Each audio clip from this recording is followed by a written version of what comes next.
Ming war die Nummer 6 der Blacklist und sein richtiger Name war Hector Domingo, nicht Doflamingo. Er ist in Chicago aufgewachsen und lernte früh das Rennenfahren. Sein Vater war Profi-Rennfahrer, wodurch Ming schnell mit Autos in Kontakt kam. Sein Vater ging oft mit ihm auf die Kartbahn, wodurch Ming früh lernte, Rennen zu fahren. Auch lernte er dort Webster kennen. Die beiden freundeten sich an und sind bis heute gute Kollegen.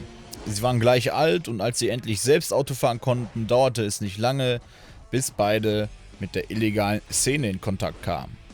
Sie stachen beide als gute Fahrer heraus und lernten so einige Leute kennen. Auch merkten sie schnell, dass in dieser Szene nicht alles ganz sauber ablief.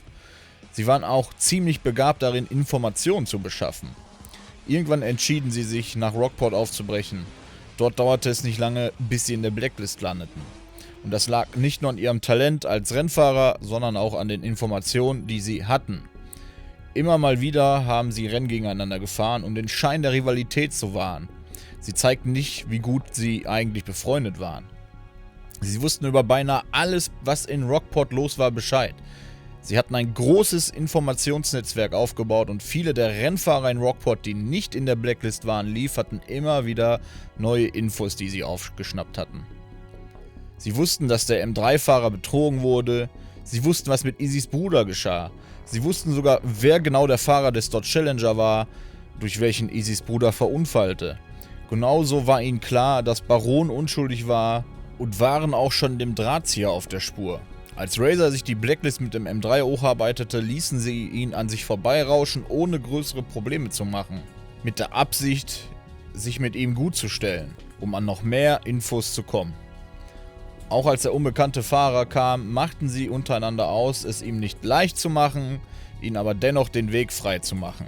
Sie überlegten lange, was sie mit ihren Infos tun sollten. Einfach ignorieren oder der Polizei Tipps geben. Als es zur großen Verfolgungsjagd kam, hielten sich die beiden bedeckt und entschieden zunächst mehr Beweise zu sammeln. Webster entschied sich in Pullman unter die Fahrer von Stake Deck zu mischen, um Infos über Darius zu sammeln. Und Ming machte sich auf die Suche nach dem Dodge Challenger und fand schnell heraus, wie der Dodge geklaut werden konnte, denn nachdem Baron verhaftet wurde, wurde natürlich auch der Challenger von der Polizei konfisziert. Nach einiger Nachforschung wusste er, der Dodge steht in Verbindung mit Darius. Aber wer hat ihn gefahren und wie konnte er der Polizei wieder abgenommen werden? Nach kurzer Zeit fand Ming heraus, dass ein ehemaliger Blacklist-Fahrer angeheuert wurde, um den Dodge wieder zu beschaffen. Es war Vic. Für eine 5-stellige Summe kehrte er nach Rockport zurück und holte, wie damals sein S2000 in Bayview, auch den Dodge in Rockport wieder zurück.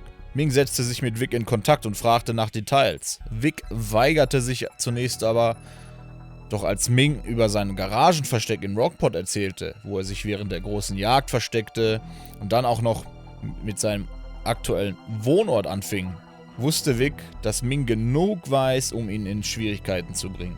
Unter der Bedingung, dass Ming dicht hält und ihn nicht weiter in die Sache verwickelt, erzählte Vic, wo er den Dodge abgestellt hatte und dass er noch dort sein könnte, da sein Auftraggeber erwähnte, der Wagen würde nach einiger Zeit dort abgeholt werden.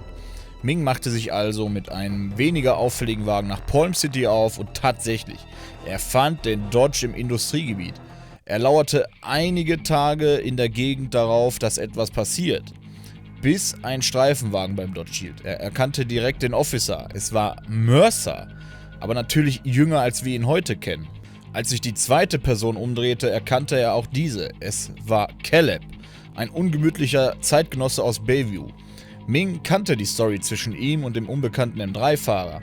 Und Mercer war ihm ebenfalls bekannt, da Ming und Webster nahezu alles wussten, was bei der Polizei in sämtlichen Städten abging. Denn sie hatten einige erfahrene Hacker in ihren Reihen. Caleb stieg in den Dodge und fuhr davon. Kurz darauf meldete sich Webster bei Ming und berichtete ihm, was er über Darius herausfand. Das erfahrt ihr aber erst in Websters Story. Ming orderte einige seiner Rennfahrerkollegen nach Palm City mit der Aufgabe, sich unter die Street-Racing-Szene zu mischen und ein besonderes Auge auf die Polizeiaktivitäten zu haben.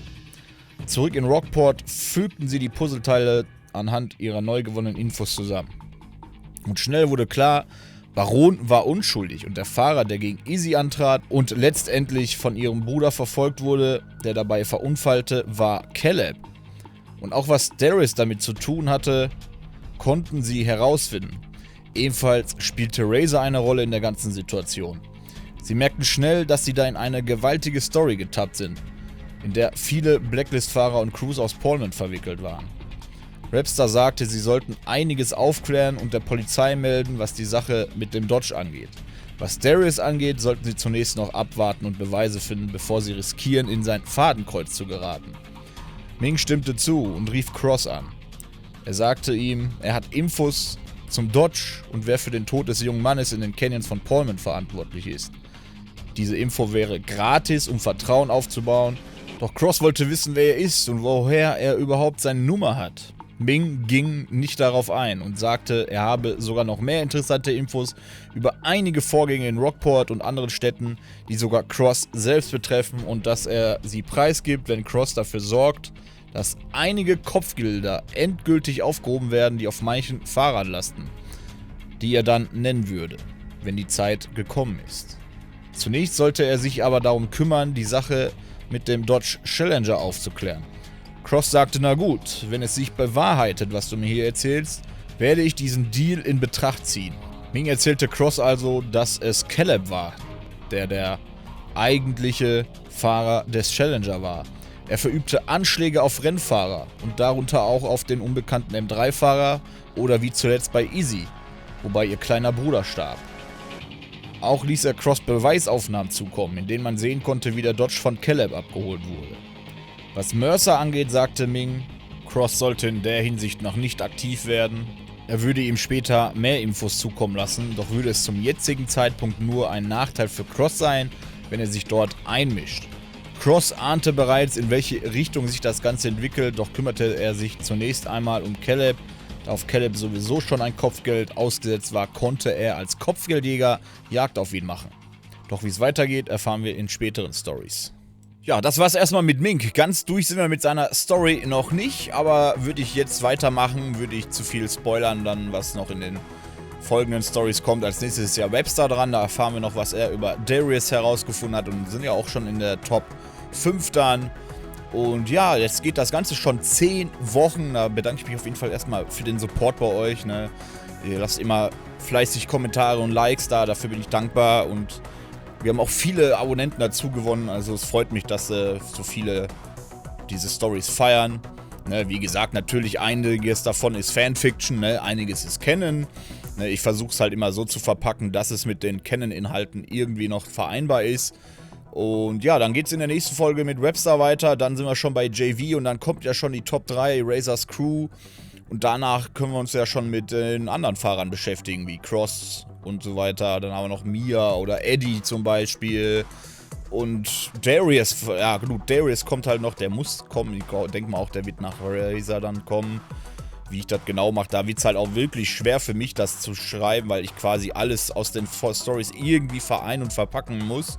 Und falls es dann da zu einer Verzögerung kommt, vielleicht, dass mal ein Samstag doch kein Story-Video kommt, verzeiht mir das, aber ich denke, ich werde es irgendwie hinkriegen, damit ihr da eure Stories habt. Und ja, geht auf jeden Fall weiter und dann würde ich sagen, sehen wir uns im nächsten Video. Vielen Dank fürs Zuschauen und auf Wiedersehen.